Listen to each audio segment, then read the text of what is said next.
ये कहानी एक छोटे से गांव के एक साधारण लड़के की है जिसका नाम अर्जुन था। अर्जुन का परिवार बहुत गरीब था, लेकिन उनके पास एक अद्भुत चीज थी, एक दूसरे के लिए गहरी मोहब्बत और सम्मान। उनके माता पिता हर दिन कठिन परिश्रम करते थे, लेकिन फिर भी वे हर वक्त खुश रहते थे। अर्जुन को बचपन से ही किताबों का बहुत शौक था, लेकिन उनके पास पढ़ने के लिए ज्यादा किताबें नहीं थीं। गांव में एक पुरानी लाइब्रेरी थी जो कभी बहुत प्रसिद्ध हुआ करती थी, लेकिन अब वह खंडहर बन चुकी थी। अर्जुन ने सुना था कि उस लाइब्रेरी में बहुत सारी पुरानी किताबें हैं जो उसे पढ़ने के लिए मिल सकती थी, लेकिन लाइब्रेरी का दरवाजा हमेशा बंद रहता था। एक दिन जब अर्जुन अपने दोस्तों के साथ खेलते हुए गांव के किनारे से गुजर रहा था, तो उसकी नज़र उस पुरानी लाइब्रेरी पर पड़ी। वह सोचने लगा, क्या मैं एक बार फिर से उस लाइब्रेरी में जा सकता हूँ? क्या वहाँ कुछ ऐसा मिलेगा जो मेरी जिंदगी बदल दे? अर्जुन ने तय किया कि वह लाइब्रेरी की ओर जाएगा और देखेगा कि वहाँ क्या है। अर्जुन ने अपनी जेब से चाबी निकाली जो उसे उसके दादाजी ने दी थी, और लाइब्रेरी का दरवाजा खोला। अंदर का दृश्य देखकर अर्जुन की आंखें आश्चर्यचकित हो गईं। लाइब्रेरी में ढेर सारी पुरानी किताबें पड़ी थीं, लेकिन उनमें से अधिकांश धूल से ढकी हुई थीं। अर्जुन ने एक किताब उठाई और उसका नाम पढ़कर वह चौंक गया, नया सूरज।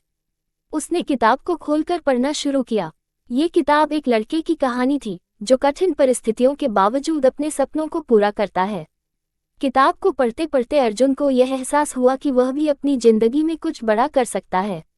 उसने किताब के आखिरी पन्नों पर लिखे एक वाक्य को ध्यान से पढ़ा, जो लोग सूरज की ओर बढ़ते हैं उन्हें अंधेरे का सामना करना पड़ता है, लेकिन अंत में वही सूरज उन्हें रोशनी देता है। ये वाक्य अर्जुन के दिल में घर कर गया। अर्जुन ने ठान लिया कि वह भी अपने सपनों की ओर बढ़ेगा। वह अपनी पढ़ाई में और मेहनत करने लगा। उसने ये समझ लिया कि अगर उसे अपनी जिंदगी बदलनी है तो उसे खुद को बदलना होगा। उसके पास जो भी था उसी से उसे शुरुआत करनी थी। समय बीतता गया। अर्जुन ने अपनी पढ़ाई पूरी की और गांव में एक छोटी सी स्कूल खोली जहां वह बच्चों को मुफ्त में शिक्षा देने लगा। शुरुआत में बहुत कम बच्चे आते थे, लेकिन अर्जुन ने हार नहीं मानी। उसने बच्चों को अपने संघर्षों और अपने सपनों के बारे में बताया, जिससे उन्हें प्रेरणा मिली। धीरे धीरे अर्जुन की स्कूल को पहचान मिलने लगी। गांव के लोग उसकी मेहनत को देखकर उसे सराहने लगे। एक दिन एक बड़े शहर से एक शिक्षा विभाग का अधिकारी अर्जुन के स्कूल आया।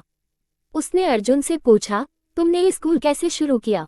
तुम्हारे पास कोई साधन नहीं था, फिर भी तुमने ये स्कूल खोला। अर्जुन मुस्कुराया और बोला, मेरे पास साधन नहीं थे, लेकिन मेरे पास एक सपना था। मैं जानता था कि अगर मैं अपने सपने को सच करने के लिए कड़ी मेहनत करूंगा तो एक दिन मुझे सफलता मिलेगी। अधिकारियों ने उसकी मेहनत को सराहा और उसे एक बड़े शिक्षा प्रोग्राम का हिस्सा बनने का प्रस्ताव दिया। अर्जुन ने इस प्रस्ताव को स्वीकार किया और अब वह और भी बच्चों को शिक्षा देने के लिए पूरे राज्य में घूमता था। उसकी मेहनत और दृढ़ संकल्प ने उसे केवल उसकी छोटी सी दुनिया में ही नहीं, बल्कि पूरे राज्य में एक बड़ा नाम बना दिया। एक दिन अर्जुन को एक पत्र मिला जिसमें लिखा था कि उसे राष्ट्रीय शिक्षा पुरस्कार से सम्मानित किया जाएगा। अर्जुन ने यह सुनकर यह महसूस किया कि उसकी मेहनत और संघर्ष ने आखिरकार उसे उसकी मंजिल तक पहुंचाया था। जब अर्जुन पुरस्कार लेने राजधानी गया तो वह बहुत ही साधारण कपड़ों में था, क्योंकि वह जानता था कि असली पहचान हमारी मेहनत और दिल से आती है, न कि हमारे पहनावे से। जब उसने पुरस्कार प्राप्त किया तो उसने वहां खड़े हुए सभी लोगों से कहा, यह पुरस्कार सिर्फ मेरा नहीं है, यह उन सभी लोगों का है जिन्होंने मेरे रास्ते में कठिनाइयां दी, और उन सभी बच्चों का है जिन्होंने मुझे ये दिखाया कि मेरा सपना उनके लिए भी एक उम्मीद बन सकता है। अर्जुन का जीवन अब एक मिसाल बन चुका था। उसकी कहानी गांव-गांव, शहर-शहर फैल गई। लोग उसे देखकर यह मानने लगे कि अगर किसी के पास जुनून और मेहनत हो तो वह अपनी मुश्किलों को पार करके अपनी मंजिल तक पहुंच सकता है। अर्जुन ने साबित कर दिया कि हर किसी के अंदर एक नया सूरज होता है जो अंधेरे को दूर कर सकता है और रोशनी से भर सकता है। ये कहानी न केवल बच्चों के लिए प्रेरणादायक है, बल्कि यह हर किसी को अपने सपनों की ओर बढ़ने और किसी भी हालात में हार न मानने की प्रेरणा देती है।